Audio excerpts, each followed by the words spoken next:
దిగువ వెళ్ళాలా? ఇగో ఇక్కడ ఒక రాతి పనిముట్టు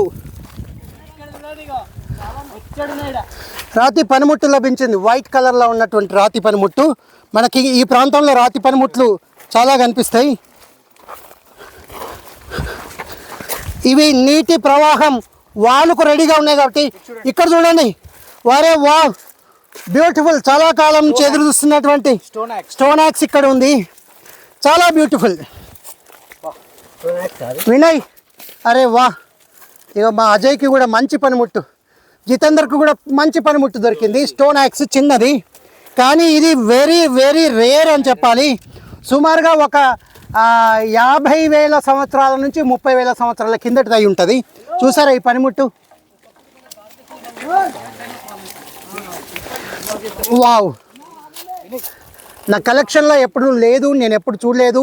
షార్ప్ ఎడ్జ్, చాలా షార్ప్ ఎడ్జ్ ఉంది. చూసారా? కోణ ఆకారంలో ఉన్నటువంటి రాతి పనిముట్టు. ఇక్కడి స్థానిక పరిసరాల్లో లభించిన ఈ రాతినే ఒక పనిముట్టుగా తొలిచాడు. దీని వెనకాల మానవుడి యొక్క హస్తలాఘవం, చేతి నైపుణ్యం కనిపిస్తుంది, కళాత్మక నైపుణ్యము.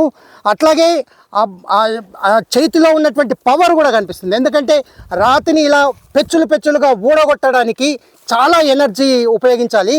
తర్వాత ఏమాత్రం ఇది చేయికి లేకనే ఈ గోరు లేచిపోతుంది. అందుకే చాలా హస్తలాఘవంతో ఈ రాతి రా మెటీరియల్ పట్టుకొని ఇలా తొలచడం వల్ల ఈ రాయి తయారైంది. చూడండి ఎంత షార్ప్ ఎడ్జ్ ఉందో.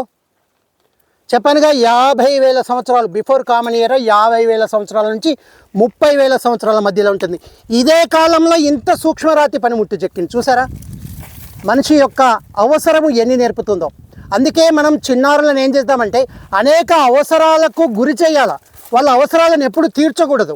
వాళ్ళంతటా వాళ్ళు వాళ్ళ అవసరాలను తీర్చుకునే ప్రయత్నం చేయాలి. చూడండి, మా నాగరాజుకు కూడా ఇంకొక పనిముట్టు దొరికింది. చాలా పనిముట్లు ఉన్నాయి ఈ ప్రాంతంలో. ఇక చూడండి, ఇక్కడే ఉన్నాయి. ఇది కూడా ఒక పనిముట్టే. ఇగో ఇది కూడా పనిముట్టే. ఇగో చూడండి. ఇగో అరే వావ్, ఇంకొక రా మెటీరియల్ దొరికింది. చూడండి ఎన్ని పనిముట్లు దొరికినాయో. మరి ఇంకా మా టీం ఇంకా ఎన్నిటిని ఎక్స్ప్లోర్ చేయనుందో.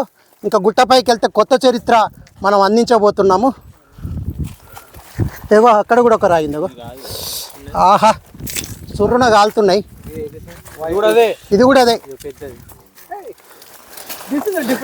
ఇగో రా మెటీరియల్. ఇది రాతిని 2 ముక్కలుగా చేశాడు. ఇది పనికిరాదని చెప్పి దీన్ని వదిలేశాడు. ఇది కూడా రా మెటీరియల్ ఉంది. పూర్తిగా మనకు పక్కాగా కనిపించింది ఏంటిది, ఇంతకుముందు మనం చూపించాం కదా, ఆ పనిముట్టు మాత్రమే. ఇది కూడా అదే. ఇగో ఇది రా మెటీరియల్ అన్నమాట. చూడండి, ఈ స్మూత్గా ఉంది కదా, ఈ రాయి ఇలా రౌండ్గా ఉంటుంది. మీకు రాతి పనిముట్టు ఎట్లయితుందో చూడండి. ఇగో ఇలా ఒక రాయి ఉంటుంది. ఇలా ఒక రాయి ఉంటుంది.